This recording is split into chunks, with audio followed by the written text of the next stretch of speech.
Rasulullah.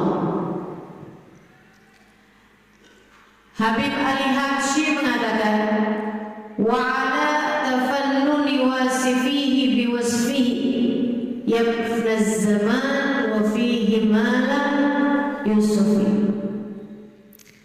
Bersama dengan banyaknya orang memuji-muji Nabi besar Muhammad sallallahu alaihi wasallam sepanjang zaman, dari zamannya para sahabat ke zamannya tabi'in, zaman ulama-ulama di masa terdahulu sampai ke zaman ulama-ulama di zaman kita sekarang ini, tak henti-henti orang menuliskan syair-syair, puji-pujian kepada baginda Nabi besar Muhammad sallallahu alaihi wa ala alihi wasallam.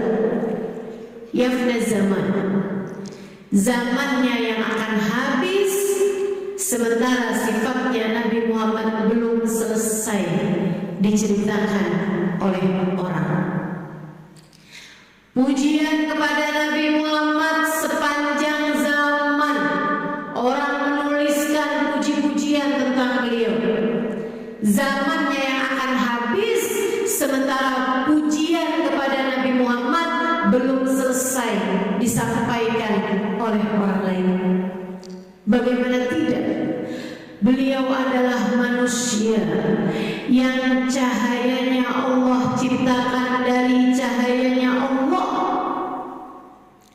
Berkata Sayyidina Jabir bin Abdullah, sa'altu Rasulullah sallallahu alaihi wasallam, aku bertanya kepada Nabi besar Muhammad sallallahu alaihi wasallam, bi abi wa ummi ya Rasulullah, akhbirni an awwal syai'in khalaqahu Allah qabla al-asya'.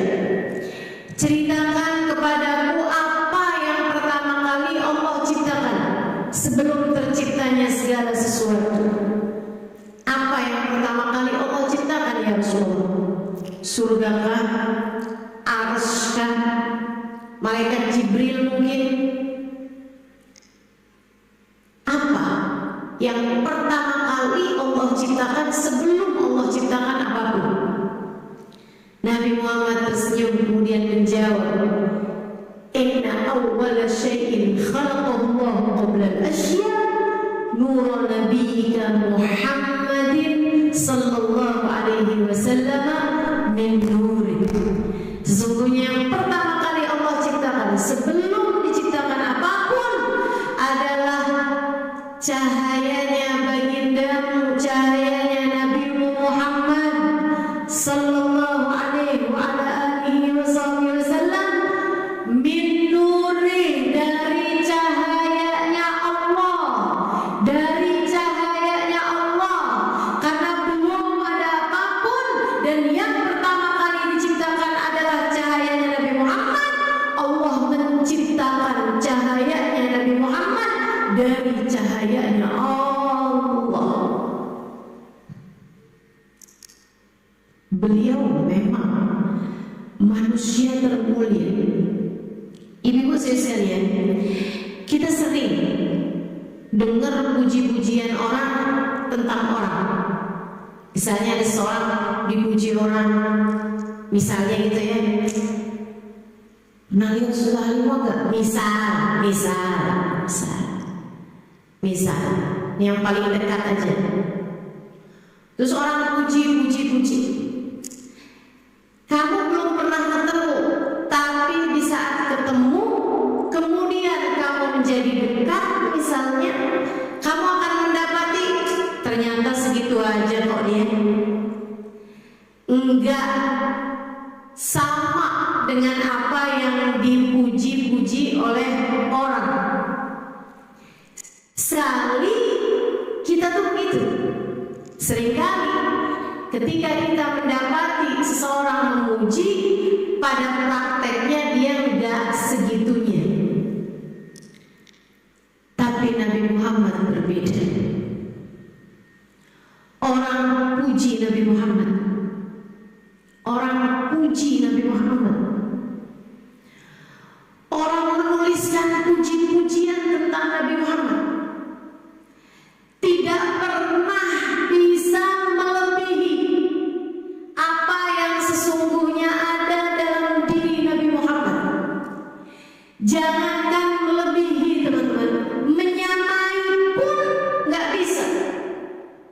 Jangankan menyamai, Habib Ali Habsyi mengatakan, apa yang aku tuliskan di dalam kitab Maulid ini, wa in kana la tafid bi usyri mi'syari awsafi dzalikal mawsuf. Apa yang saya tuliskan, puji-pujian yang saya sampaikan tidak sampai 1% dari hakikatnya Nabi besar Muhammad sallallahu alaihi wasallam.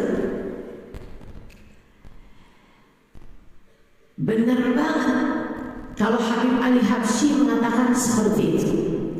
Karena bahkan orang yang paling dekat sama Nabi Muhammad, sahabat paling dekat sama Nabi Muhammad, namanya Sayyidina Abu Bakr As-Siddiq radhiyallahu taala anhu, barengan berhari-hari sama Nabi Muhammad. Katanya orang kalau mau kenal sama seseorang, bepergianlah dengannya.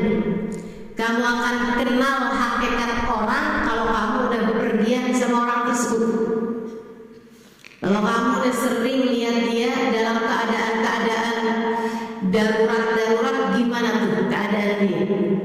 Kalau ada keadaan lapar, gimana dia? Kalau lagi susah, gimana dia? Hakikatnya orang kelihatan. Kalau lagi senang, lagi banyak orang, itu orang bisa pakai topeng. Tapi kalau lagi bepergian bersama-sama, apalagi berhari-hari, hakikat orang tuh kelihatan. Nabi Muhammad, Sayyidina Abu Bakar berjalan bersamanya berhari-hari, bahkan berminggu, berdua hijrah dari Mekah ke Madinah. Dikejar-kejar orang, disembunyikan, berangkat lagi, keadaan yang sangat sulit. Sayyidina Abu Bakr As-Siddiq, ana wa Abu Bakar kasyirakin na'al, kata Nabi Muhammad. Saya sama Abu Bakar tuh kayak sepasang sendal. Ghaira anni sabaqtu bin nubuwah. Sendal pegang kanan kiri, kanan kiri, kanan kiri, barengan terus. Ghaira anni sabaqtu bin nubuwah. Hanya saja aku lebih dari Abu Bakar karena aku adalah seorang nabi. Nabi sampai menyamakan Sayyidina Abu Bakar sebagai sepasang sendal bagi beliau. Segitu dekatnya Sayyidina Abu Bakar, beliau mengatakan tentang Nabi Muhammad, ma'araftu minhu illa dzil, ma'araftu minhu illa dzil. Saya nggak seberapa kenal, saya nggak seberapa tahu tentang Nabi Muhammad.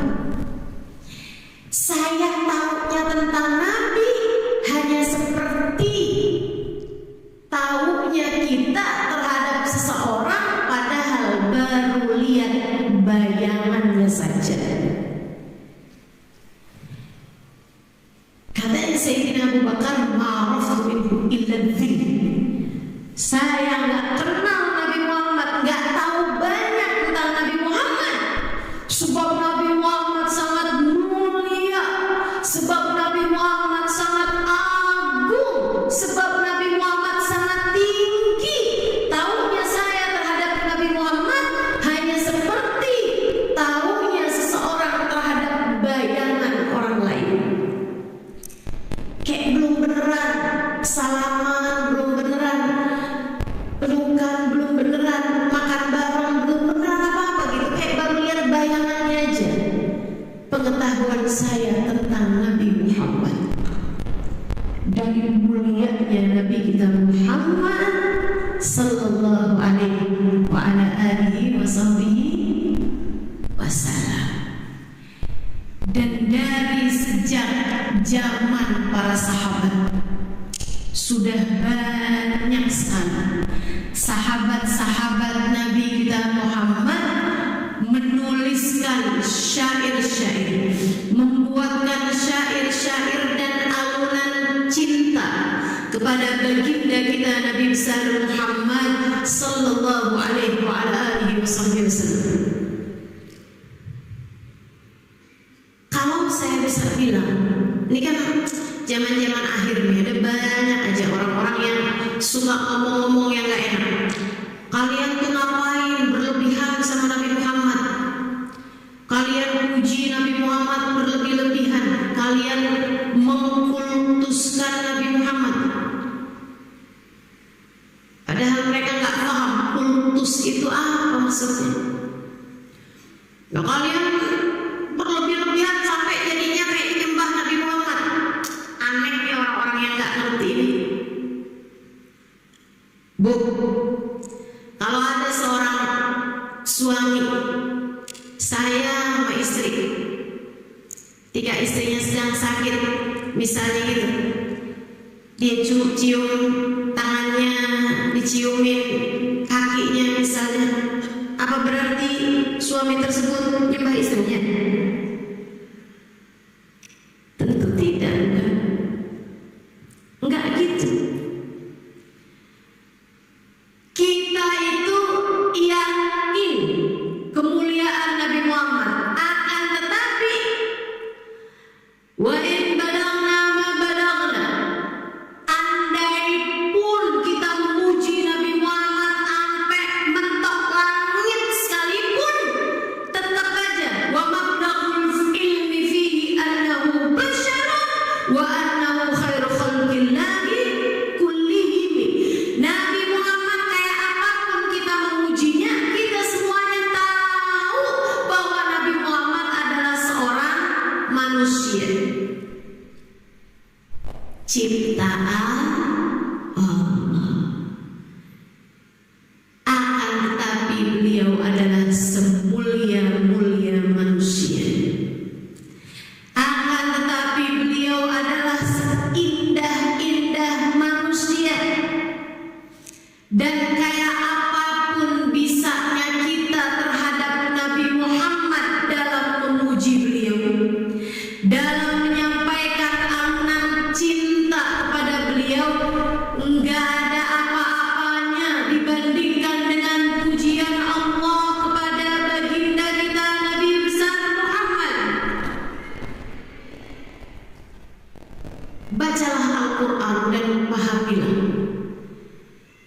Kalau kamu memahami Al-Quran dengan hati yang jernih, kamu akan bisa paham bahwa Al-Quran syarat dengan muatan puji-pujian Allah kepada Nabi Muhammad. Gak kurang-kurang. Dan katanya Habib Umar, wallahu qad athna. Habib Umar guru kita bersama, guru saya dan guru dari Habib Hasan Al-Muhdar. Kata Habib Umar bin Hafid dalam maulidnya, na'alim ma yusawil qawlu minna aw yakunu sana. Allah sudah memuji Nabi Muhammad, maka apalah arti pujian dari kita ini dibandingkan dengan pujian dari Allah Subhanahu wa taala. Allahnya udah memuji. Mau kayak gimana kita memuji Nabi Muhammad, ya nggak ada artinya dibandingkan dengan pujian Allah Subhanahu wa taala Tuhan. Allah puji Nabi Muhammad, akhlaknya. A'udzu billahi minasyaitonir rajim. Wa innaka la'ala khuluqin 'adzim. Sesungguhnya engkau wahai Nabi Muhammad berada di atas budi pekerti yang mulia. Kurang pujian apa? Datangnya dari Allah. Kok ya ada orang yang sekarang ini kalau kita memuji Nabi Muhammad dibilang bid'ah. Kurang puji apa Allah Subhanahu wa taala kepada Nabi Muhammad? Allah berkata tentang pandangan matanya Nabi Muhammad sallallahu alaihi wasallam. A'udzu billahi minasyaitonir rajim.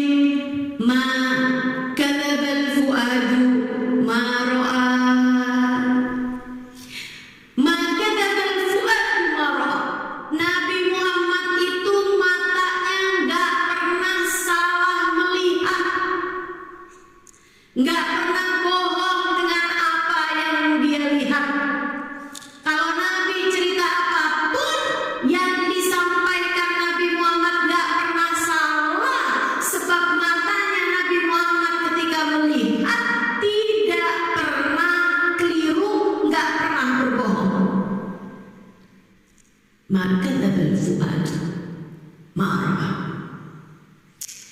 Tentang hati Nabi Muhammad, dada Nabi Muhammad, Allah mengatakan tentangnya, alam nashrah laka sadrak.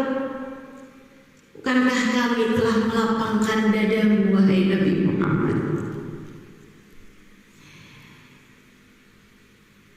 Saudaraku sekalian yang saya muliakan, bahkan pujian di atas pujian adalah apa yang Allah Subhanahu wa taala sampaikan. A'udzu billahi minasyaitonir rajim. Innallaha wa malaikatahu yusalluna 'alan nabi ya ayyuhalladzina amanu sallu 'alaihi wa sallimu taslima. Sesungguhnya Allah dan segenap malaikat-malaikatnya telah bersolawat kepada Nabi Muhammad. Allah dan malaikat-malaikatnya bersolawat kepada Nabi Muhammad. Allah dan segenap malaikat-malaikatnya bersolawat kepada Nabi Muhammad.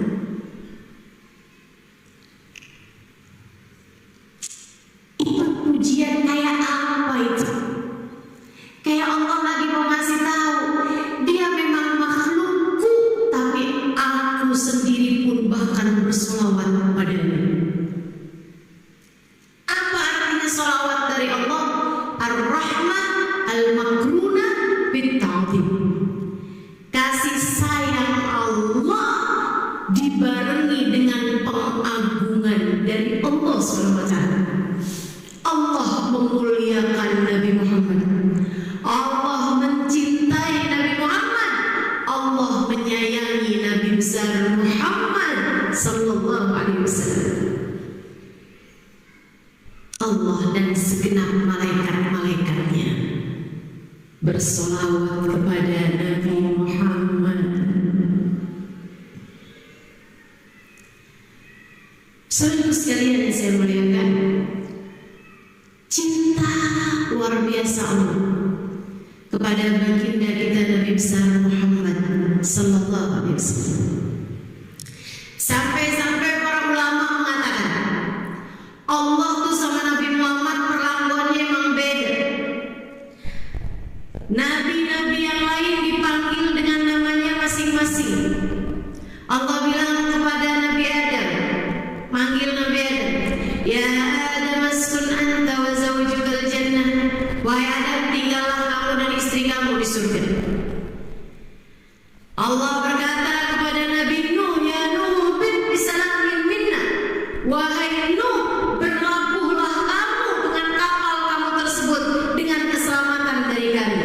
Ya Yahya khudhil kitaba biquwwah. Ya Ibrahim qad saddaqta ar-ru'ya. Ya Isa bin Maryam anta qulta lin-nasi ittakhiduni wa ummi ilahan min dunillah. Semua nabi-nabinya Allah, Allah kalau panggil mereka dengan namanya masing-masing. Tapi Allah manggil Nabi Muhammad enggak gitu caranya. Enggak pernah ya Muhammad, enggak ada. Kamu baca Quran dari awal enggak ada hingga akhirnya, enggak ada firman Allah yang berbunyi ya Muhammad. Adanya apa? Ya ayyuhan nabi. Wahai seorang nabi, dipanggil pakai gelarnya. Kenapa? Untuk penghormatan.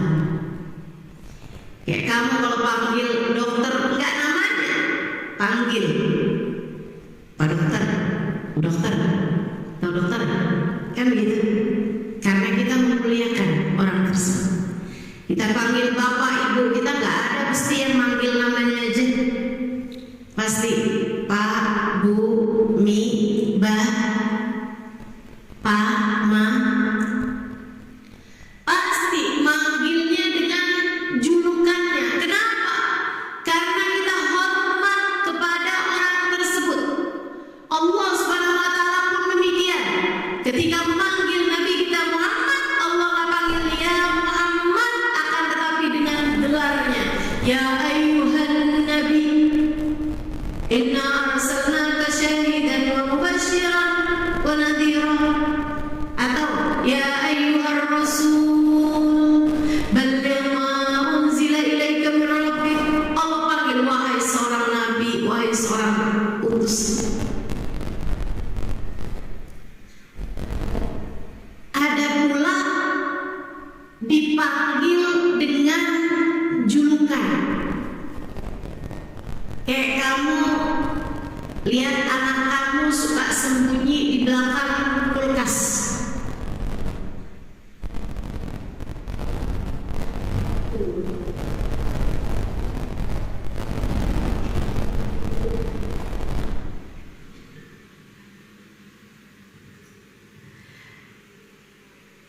Dipanggil dengan julukan keadaannya. Anak kamu sering sembunyi di balik kulkas. Kamu panggil anak kamu, anak kulkas. Mama tahu kamu sembunyi di mana. Ayo makan dulu anak kulkas. Sayang. Jadi kamu merasa lucu sama apa yang dia lakukan. Orang kan kalau sayang, apapun yang dilakukan lucu aja. Betul? Ibu-ibu nih kan, suaminya ngerjain apa aja juga kalau sayang kelihatannya lucu aja ya Bu. Saya kok enggak Ustazah, berarti kurang sayang. Kamu lihat suami kamu mau main game, gimana perasaan kamu? Sebel Ustazah, kurang sayang berarti. Kalau sayang itu melihatnya lucu aja. Demikian pula dengan Allah Subhanahu wa taala. Allah manggil Nabi Muhammad, ya ayyuhal muzammil, wahai yang berselimut. Ketika dilihatnya Nabi Muhammad lagi selimutan, lucu nih hambaku satu ini. Ya ayyuhal muzammil, sayang Allah sama Nabi Muhammad. Allah memanggilnya dengan keadaannya saat itu, wahai yang sedang berselimut. Ya ayyuhal mudaththir, wahai yang sedang menutupi badannya. Ya ayyuhal mudaththir, qum fa'anzir. Atau Allah memanggil dengan panggilan-panggilan kesayangan yang disingkat. Kayak misalnya seorang istri kepada suaminya, dia memanggilnya dengan panggilan kesayanganku, disingkat menjadi sayang, disingkat menjadi yang.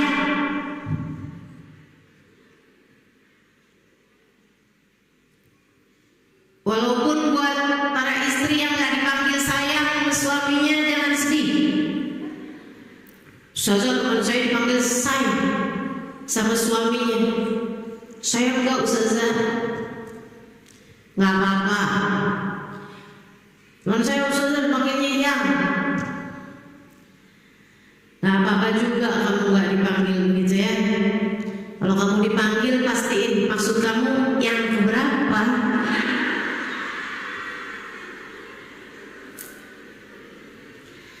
Lagian yang dipanggil say jangan kesenangan dulu. Belum tentu maksud dia say itu sayang, bisa jadi syaitan.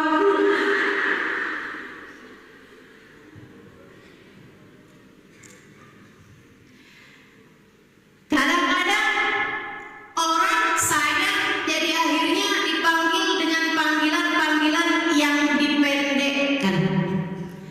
Allah memanggil Nabi Muhammad, wal Qur'anil Hakim, innaka laminal mursalin. Yasin, kata Allah. Panggilan Allah kepada Nabi Muhammad. Wal Qur'anil Hakim, demi Al-Qur'an yang mulia, innaka laminal mursalin, sesungguhnya kamu termasuk di antara para utusan-utusan. Allah panggil Nabi Muhammad dengan Yasin. Apa itu Yasin? Beberapa ahli tafsir mengatakan Yasin adalah kepanjangan dari Ya Sayyidal Mursalin, wahai seindah-indah utusan. Masya Allah. Tuh Quran penuh dengan sayang Allah, alunan cinta Allah kepada baginda kita Nabi besar Muhammad sallallahu alaihi wa ala alihi wa sahbihi wasallam. Sehingga sekalian, sesudah Allah Subhanahu wa taala memuji beliau, para sahabat-sahabat Nabi kita Muhammad memuji Nabi Muhammad. Satu waktu datang paman Nabi Muhammad sallallahu alaihi wasallam, kemudian berkata, "Ya Rasulullah, halla amtadihak, bolehkah aku memujimu wahai Rasul?" Nabi nggak bilang jangan. Pamanku Abbas, kamu nanti kalau puji-puji saya, kamu mengkultuskan saya, nggak ada. Jangan kamu nantinya berlebih-lebihan terhadap saya, nggak ada. Karena memang puji-pujian kepada Nabi Muhammad adalah satu.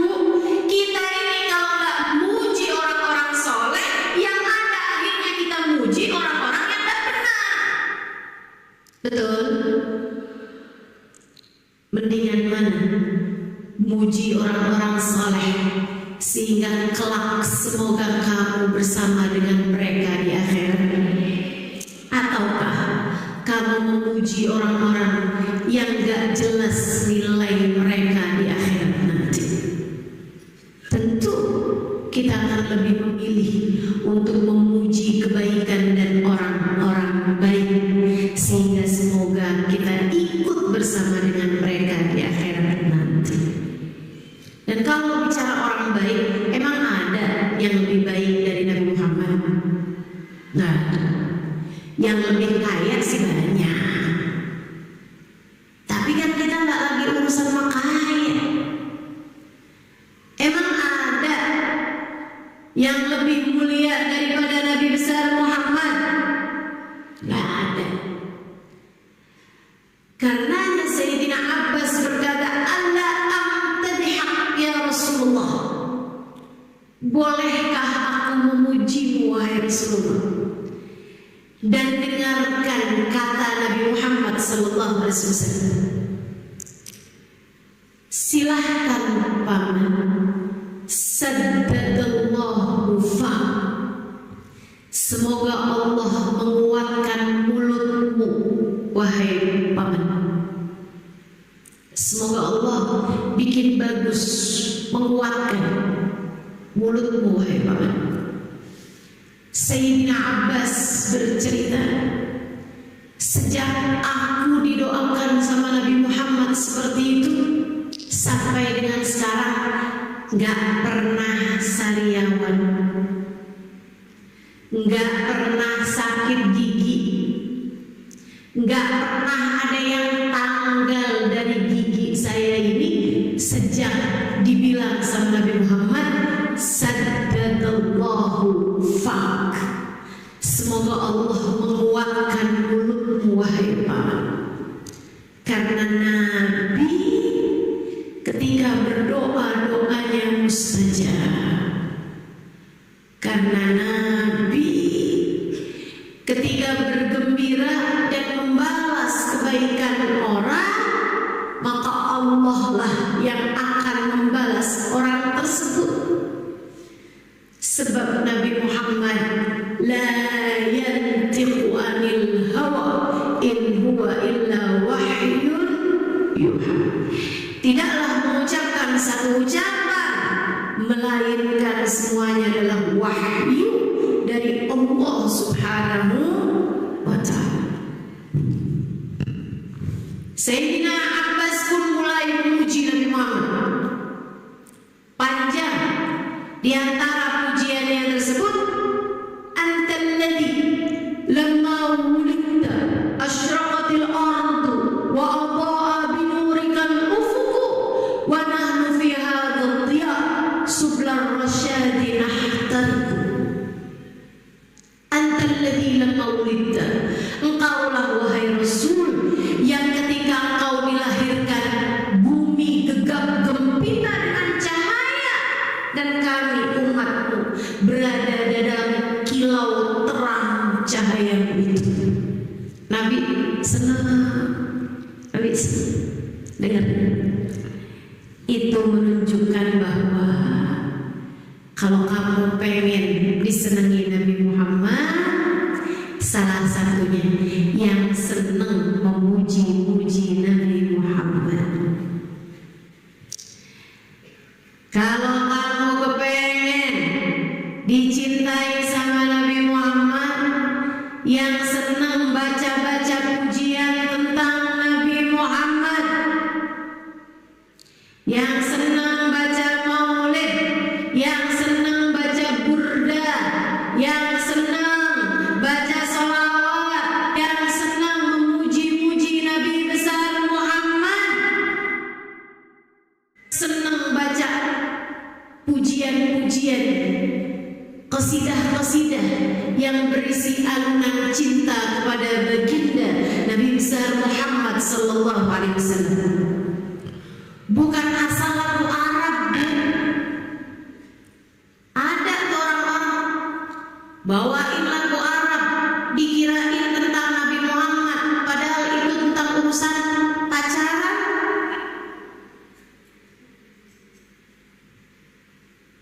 Enggak, kita mesti tauin artinya. Yang udah pasti-pasti kalau maulid memang pujian pada Nabi Muhammad. Ibu kan biasa baca maulid tibai, ibu. Maulid apa lagi? Simtuduron, maulid dia ulami, maulid barzanji. Semuanya isinya puji-pujian kepada Nabi Muhammad. Atau kita baca burda, ditulis oleh Sayyidina Imam Al-Busiri alaihi ridwanullah, yang mana Imam Al-Busiri ini murid dari Sayyidina Abu Abbas Al-Mursi, seorang wali besar yang ada di Al-Iskandariyah di Mesir sana, itu kota Iskandariyah. Dia wali besar, punya 3 murid paling luar biasa. Satu hari beliau lagi datang halnya, Abu Abbas Al-Mursi, keadaannya lagi sangat dekat sama Allah SWT. Dipanggil 3 murid kesayangannya. Yang pertama Sahibul Hikam, yang nulis kitab Al-Hikam. Yang kedua Imam Al-Busiri. Yang ketiganya Yaqutul Arsy. 3 murid. Beliau kemudian bilang kepada Sahibul Hikam yang nulis kitab Al-Hikam, namanya siapa?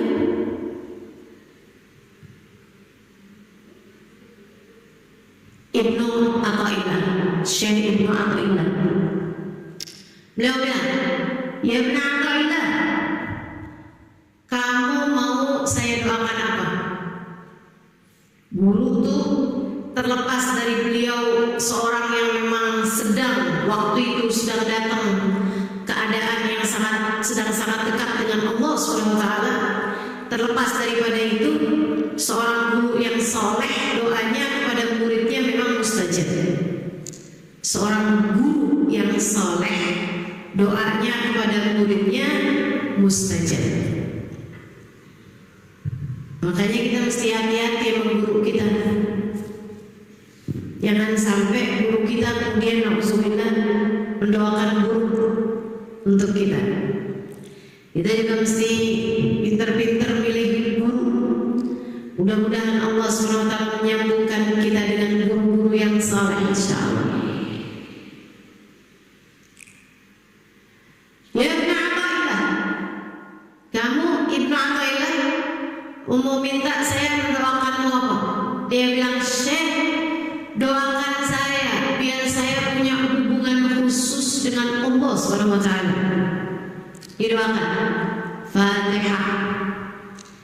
Ketika beberapa tahun kemudian Ibnu Athaillah menjadi seorang penulis kitab yang sangat luar biasa, namanya kitab Al-Hikam yang banyak dikaji dan bisa menyampaikan seseorang kepada Allah Subhanahu wa taala. Kamu Bu Siri, apa yang kamu pengen saya mendoakanmu kepada Allah? Tak doa apa? Beliau mengatakan, ya Syekh, saya minta kepadamu untuk mendoakanku agar punya hubungan yang khusus dengan Rasulullah. Didoakan sama beliau. Fatihah. Baca Fatihah. Berapa tahun kemudian, di masa-masa yang sudah cukup lama, Sayyidina Syekh Al-Imam Al-Busiri alaihi ridwanullah menulis kitab Al-Burdah yang merupakan puji-pujian yang sangat indah kepada baginda Nabi besar Muhammad sallallahu alaihi wasallam. Sementara Syekh Yaqut Al-Arshi, beliau ditanya, kalau kamu Yaqut, apa yang kamu inginkan? Syekh, doakan saya agar saya memiliki hubungan yang khusus denganmu wahai Syekh sebagai guru saya. Beliau doakan Fatihah. Beliau kemudian menggantikan gurunya di saat gurunya meninggal, dan juga beliau diambil sebagai menantu oleh gurunya tersebut, dinikahkan dengan perempuan putri beliau yang sangat solehah bernama Sayyidah Fatimah, yang makamnya ada di dekat makamnya Sayyidina Abdul Abbas Al-Mursi di Iskandaria sana. Nanti kalau ada yang diberi kemudahan berziarah ke Mesir, jangan lupa berziarah ke yang saya sebutkan tadi ini, termasuk juga kepada Sayyidah Fatimah putri dari Sayyidina Abdul Abbas Al-Mursi. So itu sekalian saya muliakan Imam Busiri. Tapi Imam Busiri untuk sampai menuliskan Al-Burdah seperti yang tadi saya sampaikan, bukan di waktu yang dekat. Beliau malah justru menjadi penyair zaman tersebut yang banyak dipakai syairnya untuk memuji-muji pejabat-pejabat atau pemimpin-pemimpin negara yang sedang datang bertandang ke Mesir. Sehingga beliau dekat dengan penguasa pada zaman tersebut, dekat dengan para penyair-penyair pada zaman tersebut, dan dekat dengan para orang-orang kaya di negeri tersebut, sehingga beliau menjadi salah satu dari orang-orang yang cukup mapan pada zaman itu. Kehidupan yang kaya, dekat sama pengusaha, dekat sama penguasa. So itu sekalian saya melihat sampai satu waktu Sayyidina Al-Imam Al-Busiri alaihi ridwanullah kena sakit, asobahul falij, kena stroke, mati separuh. Saat lagi dalam keadaan stroke nggak bisa ngapa-ngapain, manggil dokter sana, manggil dokter sini, nggak ada yang bisa nyembuhin. Memang biasanya kalau stroke, biasanya banyak yang kalau kena stroke kemudian nggak sembuh kan gitu. Kalaupun sembuh juga biasanya ada yang geraknya jadi nggak bagus, ada juga yang bicaranya jadi kurang jelas gitu. Beliau nggak bisa disembuhkan oleh berbagai macam dokter, sampai pejabat-pejabat yang memang beliau dekat dengan mereka pada masa tersebut datang berkunjung, menjenguk beliau, mengupayakan dokter, mengupayakan pengobatan, nggak ada yang berhasil. Berbulan-bulan waktunya. Satu hari Sayyidina Al-Imam Al-Busiri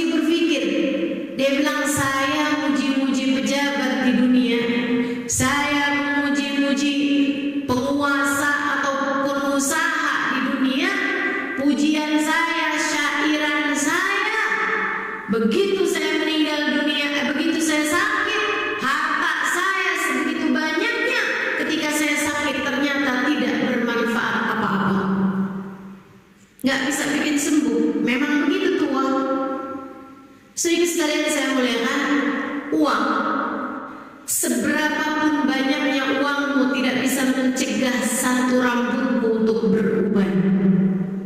Bukan begitu? Betul?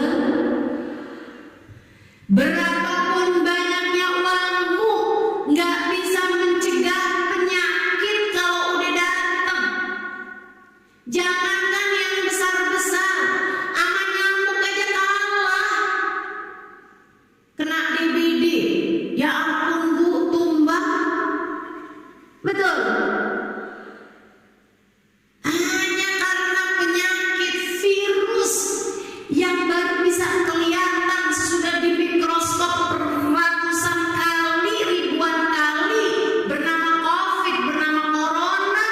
Selama 2 tahun bumi ini berhenti dari urusannya. Sekolah-sekolah tutup. Ingat 2020, 2021 itu sampai banyak yang bilang kayak hilang tahun ya Ustazah. Saya nggak ingat loh tahun 2020 tuh saya ngapain aja. Tahun 2021 tuh ngapain aja selain ngocok dalgona. Ingat gak? Kayak semua orang gitu ngerjainnya. Masya Allah, Masya Allah. Betapa ternyata harta, kekuasaan, bahkan seluruh dunia nggak bisa apa-apa ketika Allah Subhanahu wa Ta'ala pada akhirnya menghendaki sesuatu. Gak ada yang bisa melakukan apapun. Karenanya Bu, urusan dunia itu gak usah sampai segitunya. Lagi gak punya duit, ngutang gara-gara kepengen ganti panci. Mau beli panci yang baru, gak punya uangnya, kemudian ambil pinjol. Mau beli horden baru, udah mau puasa nih saja, udah mau lebaran, horden saya belum ganti-ganti 3 tahun. Ya nggak apa-apa, nggak apa-apa Bu, nggak ganti-ganti horden tuh nggak apa-apa, nggak ngecat-ngecat rumah tuh juga nggak apa-apa. Ustazah saya ini loh tinggalnya kontrak terus-terusan, nggak pernah punya rumah sendiri. Nggak apa-apa, nggak apa-apa.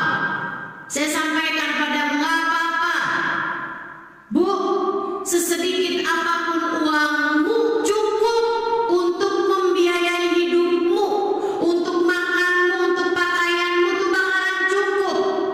Cukup, percaya saya cukup. Nyatanya juga nih, ibu-ibu nih bisa sampai ke tempat ini. Udah makan Bu?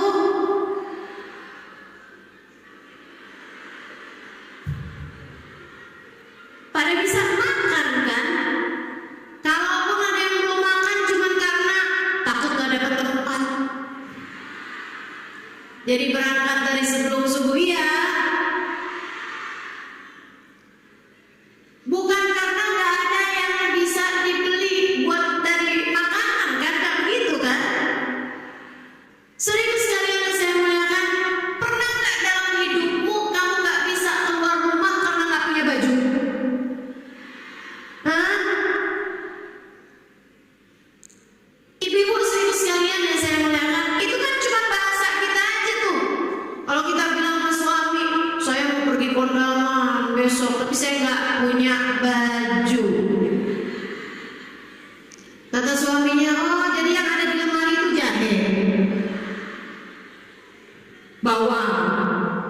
Orang yang di lemari baju kok.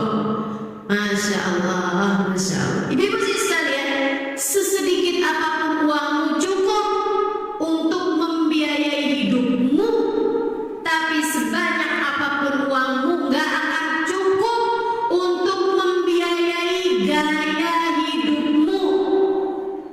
Jadi kalau pengen hidup tenang, jangan banyak gaya. Jelas? Hanya karena pengen punya HP kayak yang dipunya saudara, kamu pun kemudian ambil utangan.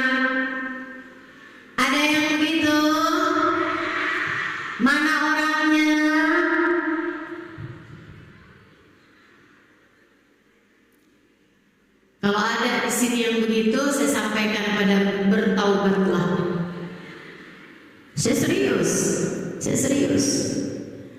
Bertaubatlah, karena urusan mengambil hutang riba itu urusannya nggak kecil di sisi Allah Subhanahu wa Ta'ala. Kalau kamu terus ambil, nggak berhenti, akhirnya kata Allah Subhanahu wa Ta'ala, fa'ilan tantahu fa'danu biharbin minallahi ta'ala wa rasulih. Kalau kalian nggak mau berhenti dari riba, kalian sedang mengajak perang dengan Allah dan Rasulnya. Nah,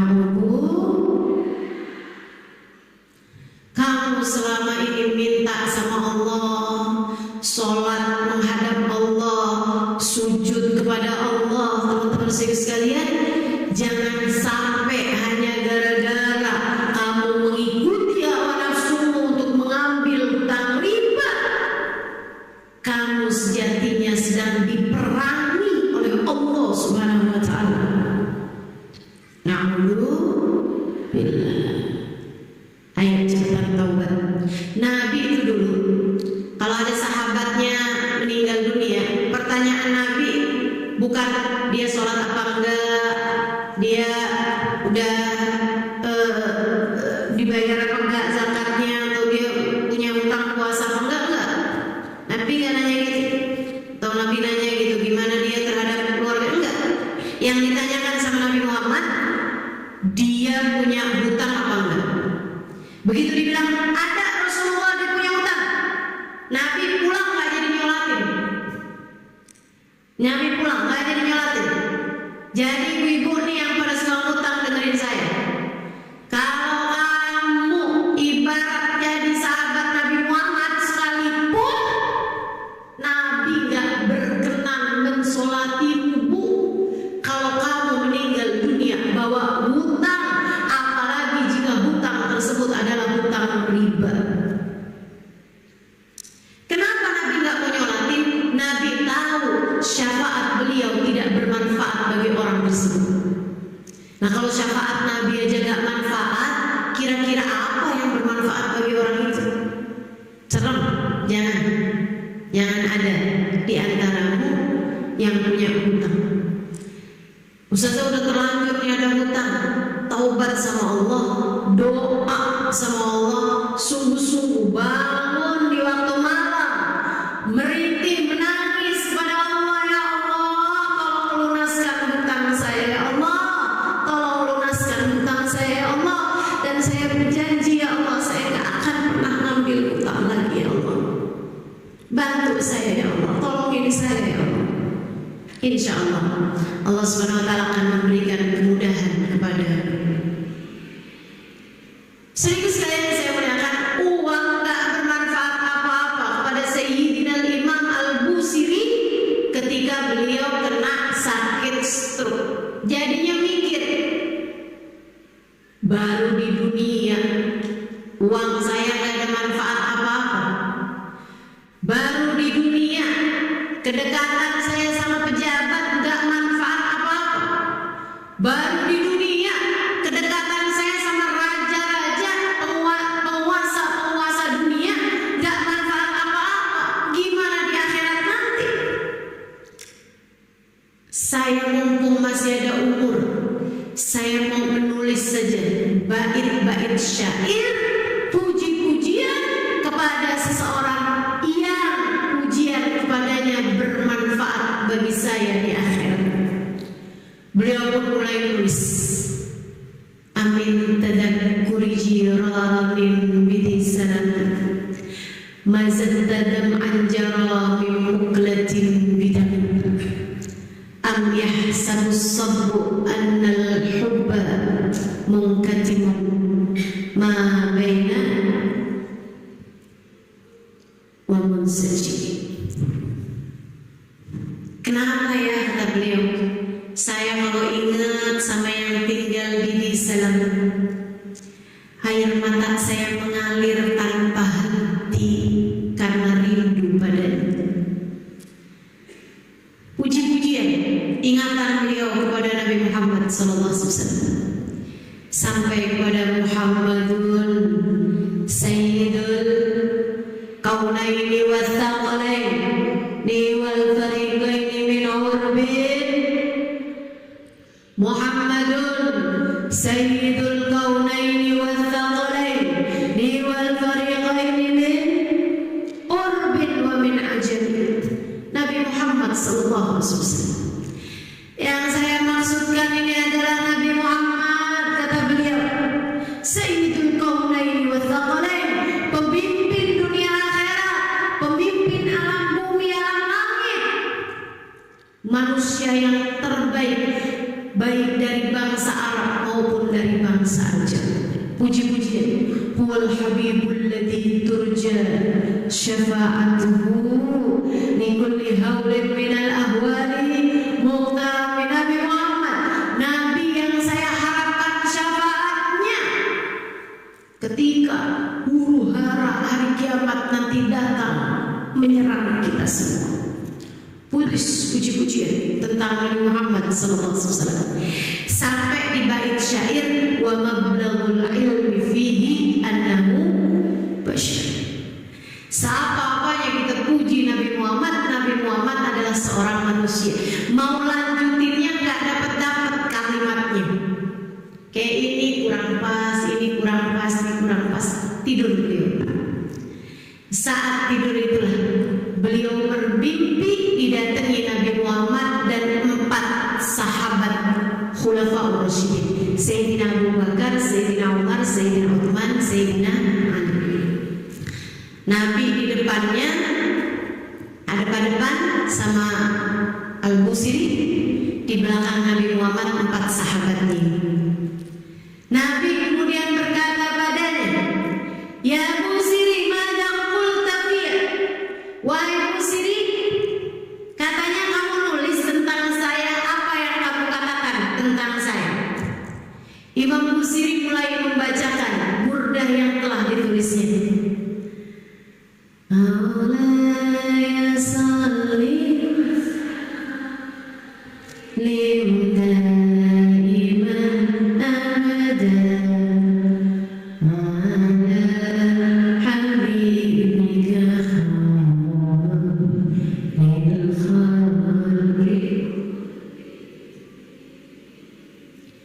huwa al-habibul ladzi turja syafa'atuhu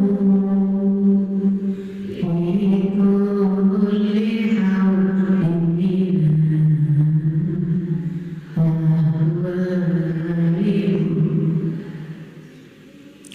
Terus kabarnya sepanjang Imam Busiri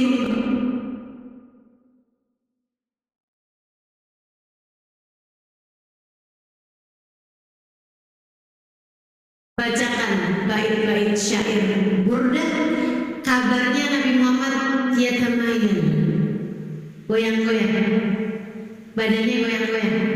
Teman-teman saya sekalian, sampai dengan sekarang subhanallah, subhanallah, kita kalau dengerin burdah kayak bawaan emang pengen goyang-goyang aja.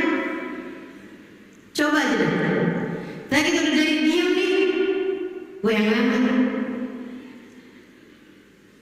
Subhanallah. Ternyata emang kayak gitu. Kenapa badan kita bergoyang-goyang seperti itu? Kan goyangannya beda nih sama lagu.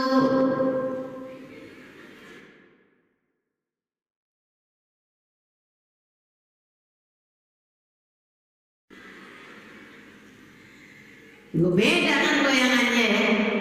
Nah goyangannya goyangan santai, rileks, enak. Kenapa begitu? Karena hati merasa nyaman. Saat hati kita merasa nyaman, badan kita bergoyang-goyang. Nabi goyang-goyang. Kabarnya 4 sahabat Nabi juga gitu, dengarnya goyang-goyang.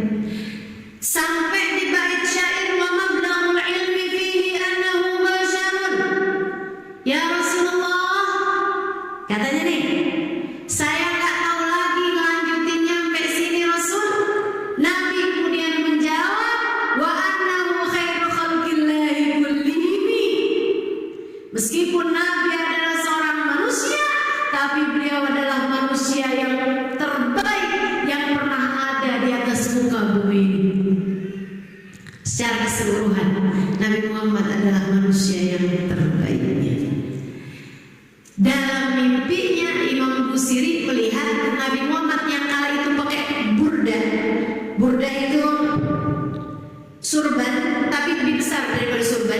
Jadi ada kain biasanya terdiri dari wol, dari apa wol itu ya? Tahu wol ya? Nah itu biasa dipakai sama orang Arab ketika musim dingin. Lebih besar daripada surban, lebih kecil daripada selimut. Dipakai kayak kelungkupan gitu kalau lagi musim dingin. Nah itu Nabi kabarnya waktu itu lagi pakai burdah. Nabi Muhammad melepaskan burdah itu kemudian memakaikannya kepada Imam Al-Busiri, kemudian mengatakan kepadanya, hadihi burdati, ini adalah burdahku.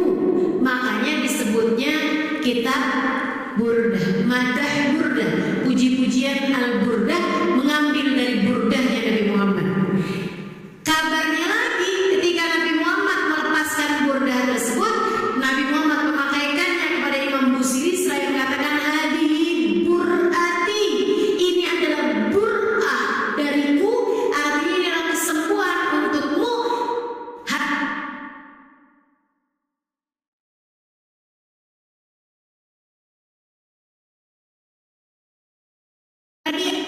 Lewat pujianmu kepadamu tersebut, hadihi bur'ati. Imam Busiri terbangun dari tidurnya, hilang semua sakit yang semula diderita. Kayak nggak pernah terjadi minggu-minggu bahkan bulan-bulan yang beliau terkapar tak berdaya di pembaringan. Kayak nggak pernah terjadi gitu. Kayak nggak pernah terjadi. Sembuh lupa benar-benar kalau beliau sedang sakit. Berdiri, kamar mandi, apa segala macam. Keluarganya kan tinggal bingung aja. Lah, kemarin kan bukannya sakit? Oh iya ya, saya kan kemarin stroke. Gak ada apa-apa, sembuh seperti tidak pernah terjadi apa-apa. Berkat pujian kepada baginda Nabi besar Muhammad sallallahu alaihi wa ala alihi wa sahbihi wasallam.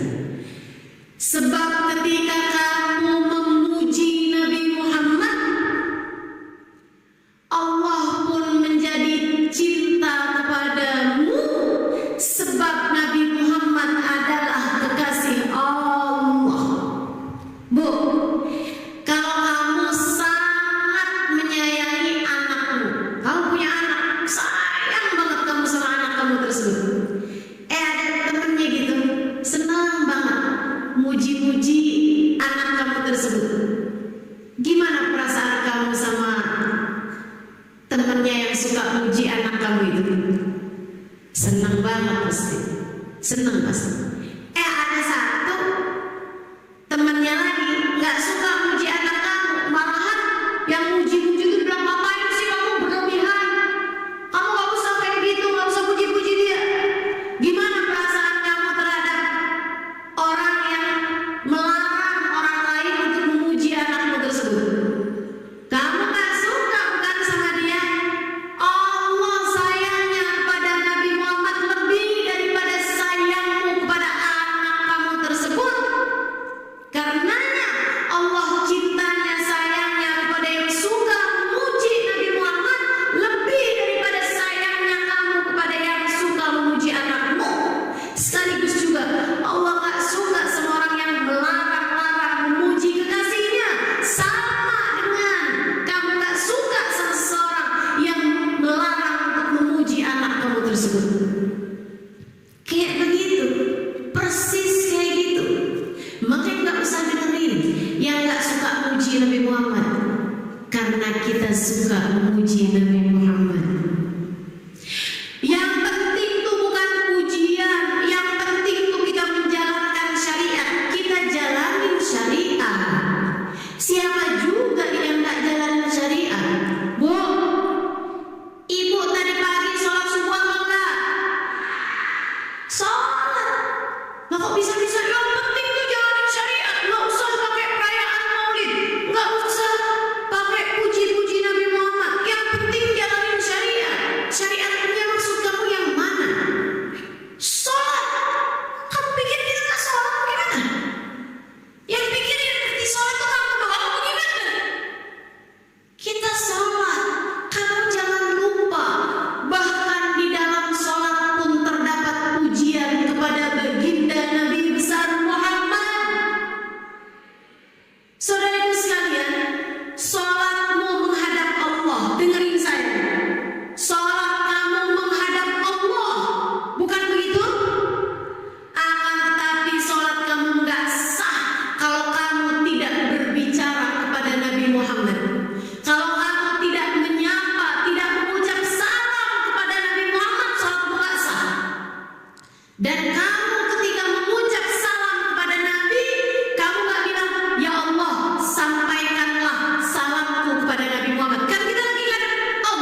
sekarang sedang menghadapmu, tapi saya menyampaikan padamu, ya Allah, tolong sampaikan salam saya kepada Nabi Muhammad. Enggak gitu. Kita lagi ngadep Allah dalam sholat kita, tapi di saat tahiyat, baik tahiyat awal maupun tahiyat akhir, kita berkata assalamu alaika, sampai kamu menyapa dan berucap salam kepada Nabi Muhammad. Bagaimana mungkin kamu sholat tapi hatimu tidak memiliki rasa cinta kepada Nabi Muhammad? Bagaimana mungkin kamu berkata yang penting itu Allah, Nabi Muhammad hanya menyampaikan syariat, jika bahkan dalam sholat kita saat kita menghadap Allah SWT, sholatmu nggak sah kalau kamu tidak mengucap salam langsung kepada Nabi Muhammad dengan kamu berkata assalamu alaika ayyuhan nabi wa rahmatullahi wa barakatuh. Salam untukmu wahai seorang nabi, dan rahmat serta keberkahan Allah atas dirimu. Saudaraku sekalian, bahkan untuk urusan arah kiblat, Allah Subhanahu wa taala bicara tentang sholat. Jangan tinggal sholat, teman-teman, sebab itu adalah hubungan antaramu dengan Allah sekaligus hubungan antaramu dengan Nabi Muhammad. Kamu nggak sholat, kamu putus hubungan dari Allah. Kamu nggak sholat, kamu putus hubungan dari Nabi Muhammad. Saudariku sekalian saya muliakan, untuk urusan kiblat, Nabi Muhammad tuh sholat turun ngadep Ka'bah. Sampai Nabi Muhammad hijrah ke Madinah, Nabi Muhammad disuruh sholatnya ngadep Palestina, Masjidil Aqsa. Semoga Allah Subhanahu wa taala memberikan kemuliaan kepada rakyat Palestina, memberikan kemerdekaan seutuhnya kepada mereka, insya Allah, menurunkan pertolongan yang besar buat mereka semuanya, insya Allah, sehingga mereka tidak kehilangan tanah di mana mereka tinggal selama ini, insya Allah, amin ya rabbal alamin. Sehingga sekalian saya muliakan, nah Nabi sholat tuh sempat 16 bulan menghadap ke arah Baitul Maqdis atau Masjidil Aqsa. Tapi Nabi kan nggak seberapa kenal sama Masjidil Aqsa. Nabi senang kalau sholat tuh sambil menghadap ke arah Ka'bah, walaupun sekedar membayangkan mustaqbilal kiblat. Itu Nabi Muhammad sama. Sebab Nabi akrab sama Ka'bah. Jadi satu hari Nabi udah berasa. Jadi Nabi duduk di luar masjid. Sampai sekarang masjidnya disebut Masjid Qiblatain. Nabi saat itu sedang ada di masjid tersebut di Madinah. Nabi lihat-lihat ke arah langit, kapan ya Jibril turun ngasih tahu biar saya pindah ngadepnya ke arah Ka'bah, ke arah Masjidil Haram. Nabi di Madinah kayaknya sudah hijrah di Madinah. Lihat ke arah atas, malaikat Jibril kapan turun. Lagi tengah sholat asar, Nabi Muhammad sholat, teman-teman, atau ada juga yang mengatakan lagi sholat maghrib, siangnya itu Nabi Muhammad gini-gini, terus pas malamnya itu sholat isya. Nabi Muhammad sholat 2 rakaat menghadap ke arah Masjidil Aqsa atau Baitul Maqdis, kemudian 2 rakaatnya lagi Nabi Muhammad diperintahkan untuk langsung menghadap ke arah Masjidil Haram. Nabi berbalik arah, sebab arah Masjidil Haram itu arah belakangnya Masjidil Aqsa. Jadi kalau kita sholat selama ini menghadap ke arah barat, ya kan gitu ya. Nah, ini Nabi asalnya sholat menghadap ke arah timur, kemudian disuruh 2 rakaatnya menghadap ke arah barat. Jadi yang asalnya jadi imam, Nabi sekarang jadi yang paling belakang. Untungnya sahabat pada ngerti, begitu melihat Nabi Muhammad ngadep gitu ke arah mereka, merekanya langsung berbalik arah menghadap juga ke arah sana gitu. Jadi saya bayangin kalau makmumnya nih orang Arab, kayaknya jadi bingung.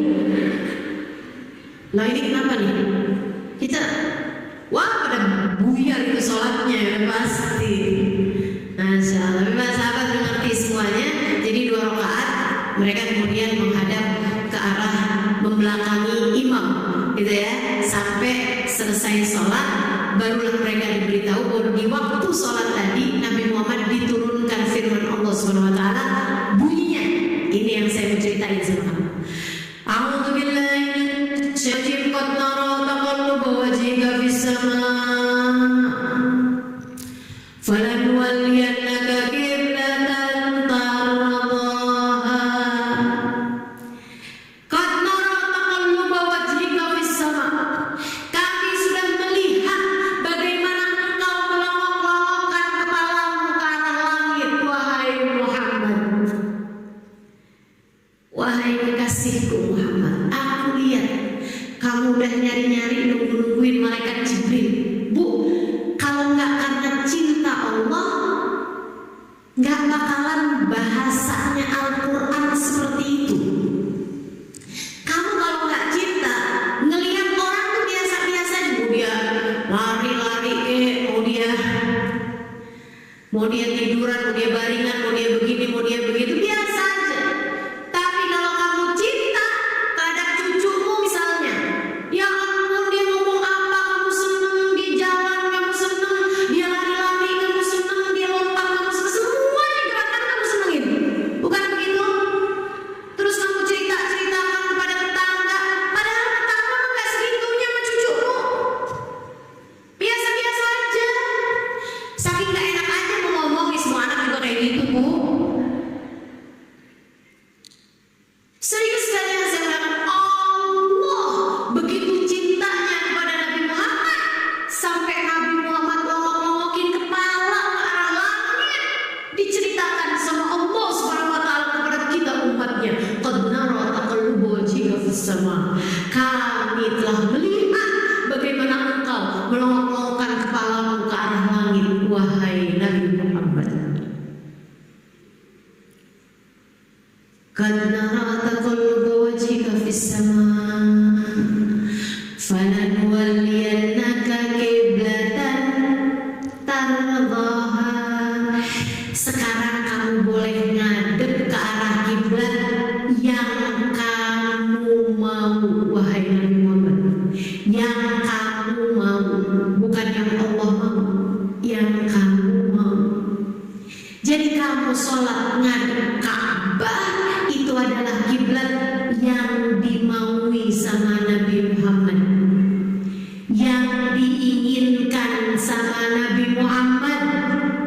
Saudariku sekalian yang saya muliakan, bagaimana mungkin kamu sholat menghadap kiblat yang kiblat itu adalah yang dimaui oleh Nabi Muhammad, sementara hati kamu nggak mau sama Nabi Muhammad?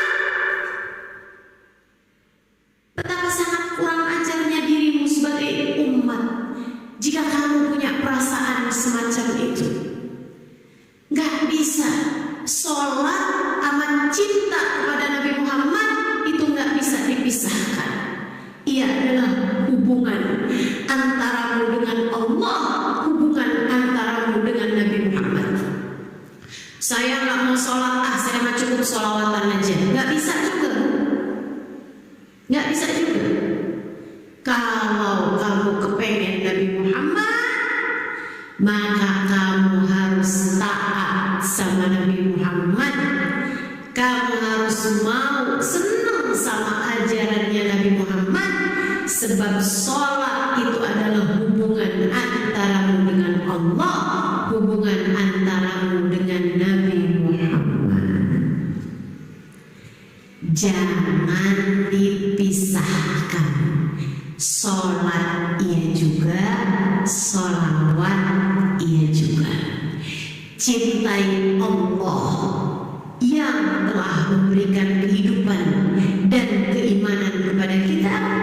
Cintai Nabi Muhammad sebab dia adalah kekasih Allah dan utusan Allah kepada kita, serta Nabi Muhammad adalah sang pemberi syafaat kepada kita. Puji-pujian, yuk belajar terus buat muji Nabi besar Muhammad Sallallahu Alaihi Wasallam. Manfaatnya banyak.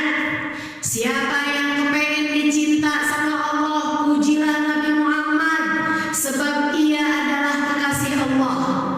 Siapa yang kepengen hajat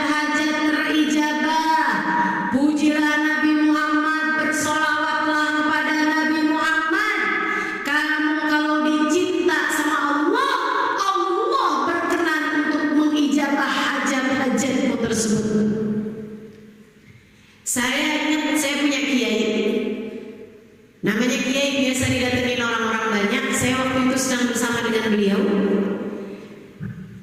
Ada beberapa orang curhat sama kiai saya. Beliau bilang, "Kiai, saya punya ibu nih, udah janda, tapi sekarang dia lagi deket sama laki-laki. Laki-laki itu Nasrani. Saya nggak mau ibu saya ini deket sama orang lain agama. Saya takutnya dia akhirnya jadi bisa murtad. Ya Allah, Kiai, saya kepikiran banget sama ibu saya. Kiai, apa yang harus saya lakukan?" Kiai saya bilang, "Banyak baca salawat ya. Nih, salawat ini. Salawat Fatih namanya, kamu baca. Salawat tersebut berapa banyak nih? Sehari 100 kali. Baik ya, jalan deh." Datang lagi kan orang lain curhat. "Kiai, urusan rezeki ini seret Kiai. Saya begini begitu." Banyak baca salawat ya. Nih, kasih salawat. Yang tadi juga salawat Fatih. Baca. Berapa banyak Kiai? Sehari 300 kali. Baik, jalan. Datang lagi, "Kiai, anak saya bandel Kiai, susah diajak sholat. Anak saya suka minum-minuman khamr Kiai. Saya ngomong nggak didengerin. Saya harus ngapain Kiai?" "Iya Bu, banyak baca salawat tuh ya." Kasih salawat. Berapa banyak Kiai? 300 kali. Dia pergi, saya nanya sama Kiai, "Kiai, kayak pertanyaan beda-beda, kenapa disuruhnya sholawat aja Kiai?" Kiai lagi males mikir atau gimana nih gitu. Kenapa Kiai semua permasalahan beda-beda, tapi semuanya dikasihnya sholawat? Kiai saya bilang, "Begini Syarifah, kalau kita punya masalah, yang bisa menyelesaikan masalah itu kan Allah. Kalau kita minta sendiri, kita doa minta sama Allah, ya Allah selesaikan masalah saya, ya Allah selesaikan masalah saya. Kita ini kalau doa Syarifah, tangan kita biasa maksiat, lisan kita biasa bikin dosa, hati kita cintanya kepada dunia luar biasa. Hati kita juga punya banyak penyakitnya hati. Rasanya gak pantas doa kita ini buat diijabah sama Allah. Tapi kalau kita banyak baca sholawat, nanti Nabi Muhammadnya bakal kenal. Itu kayak orang transfer. Bisa jadi yang ditransferin sih 1000 perak. Tapi kalau tiap hari transfer 100 kali, selama 7 hari dalam seminggu, 30 hari dalam sebulan, pasti lama-lama yang ditransfer bakalan sadar, siapa nih? Bakalan perhatian, siapa nih yang transfer saya? Kok transfer terus-terusan, walaupun sedikit-sedikit? Akhirnya dia akan cari tahu siapa nih yang transfer, siapa nih yang kirim-kirim ini.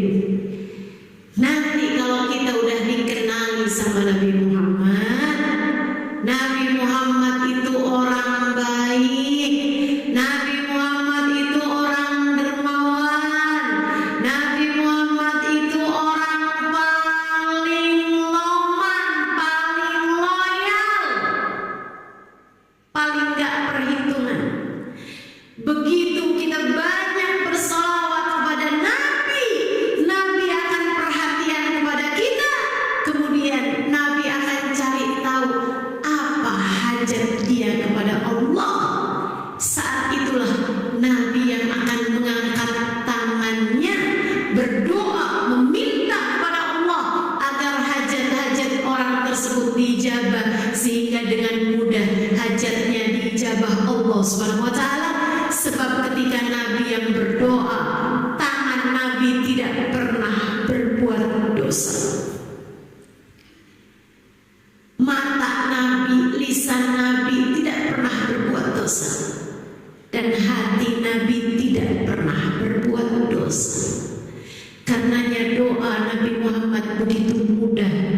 mustajabah.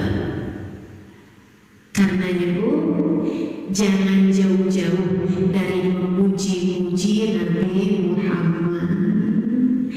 Jangan jauh-jauh dari bersolawat kepada Nabi besar Muhammad. Ada majelis burdah dihadirin, ada majelis solawat dihadirin, ada majelis maulid dihadirin, ada majelis yang berisi cinta kepada Nabi Muhammad dihadirin. Mudah-mudahan kesenangan kita untuk memuji Nabi, kesenangan kita untuk bersolawat kepada Nabi, kesenangan kita untuk membaca puji-pujian kepada Nabi, semuanya akan diganjar Allah SWT dengan kebaikan berlipat-lipat ganda insya Allah. Yuk sekarang, siapa yang masih pada punya air dibuka airnya? Yang gak punya air gak usah ngambil air tetangganya. Kita mau sholawatan kepada Nabi besar Muhammad.